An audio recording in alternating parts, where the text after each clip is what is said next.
Hello everyone and very welcome to the channel. In this video I am going to install this new model Deformable DETR doc-linet from Aaron.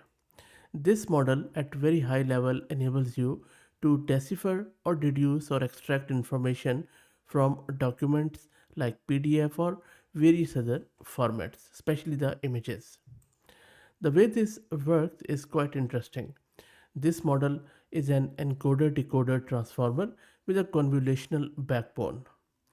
Two heads are added on top of the decoder outputs in order to perform object detection.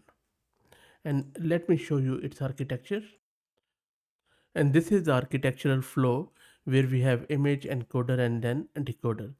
So two heads are added on top of the decoder outputs in order to perform object detection, which is a linear layer for the class labels, and then we have multi-layer perceptrons for bounding boxes.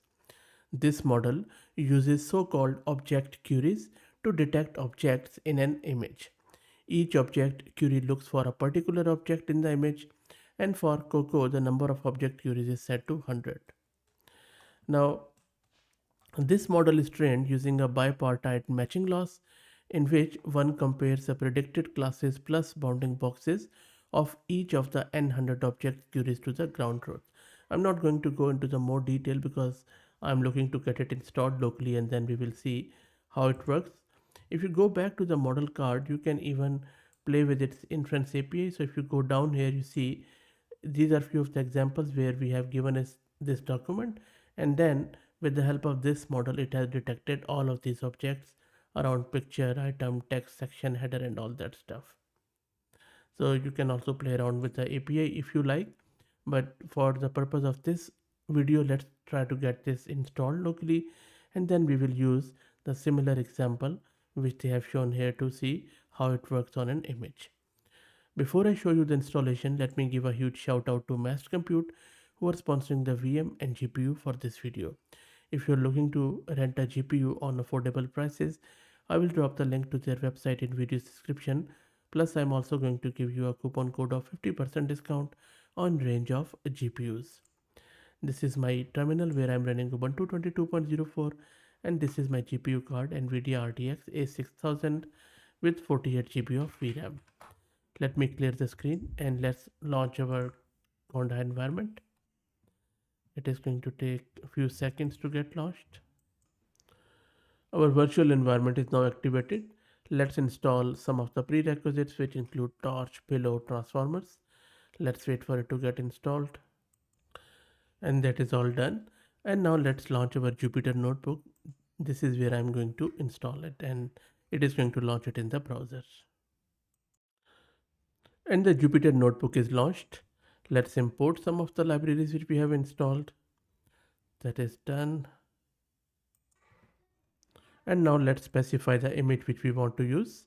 And this is the image. Let me also quickly show you. Let me open this. This is the one which we are going to extract all of these elements from this image with the help of this model. So let me grab this image from this URL. And now let's grab our model with its tokenizer, and I'm just using this one to grab the model and its tokenizer. And you can see that the model is quite small, not that huge. Okay, I think I'm missing one of the libraries. Let me quickly go down. Okay, so I would need to install this TIM library that is not mentioned in their repo, but let me first install it and then restart the environment. So after installing TIM and then restarting the kernel, everything looks fine. Next up, let's pass this image to the model and then we will get the output back. The model has generated the output, and now let's see, and we will be printing it out at what sort of detection it has done in terms of bounding boxes and class logits, which are the raw output of the models. And you can see that I'm just iterating through the results and labels which have been returned by the model. So let me run it, and there you go. So you see, as soon as I have run it, it has detected that what is a section header, picture with confidence and all that stuff. Now if you really look at closely, what is happening here is We are kind of doing web scraping here, or image scraping here. So what you can do, you can use this model and embed it in your scraping pipeline to im- extract information from any image. For example, if you have a PDF file, you might just want to convert that PDF into an image, and then you can extract the elements of that PDF file with the help of this. Just yesterday, I did the video on this tool called as Erin, which is primarily doing the ETL or extraction, transformation, and loading for complex PDF files, and at the backend, it is using this same model which I have just showed you. And if you go to the model card of this model, you will see that it is also from Erin. So it's very generous of them that they have open sourced and shared the model behind their own product for the community to use, which is really, really cool. Now, as I was saying earlier, if you just have a quick look at this diagram, you will see that this model is trained using a bipartite matching loss.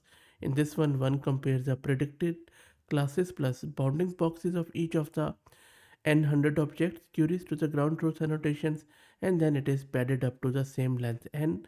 So if an image only contains 4 objects, 96 annotations will just have a no object as class and no bounding box as bounding box.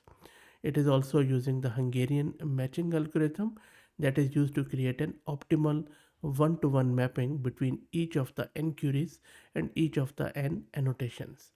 Next, standard cross entropy and a linear combination of the L1 and generalized loss are used to optimize the parameters of the model.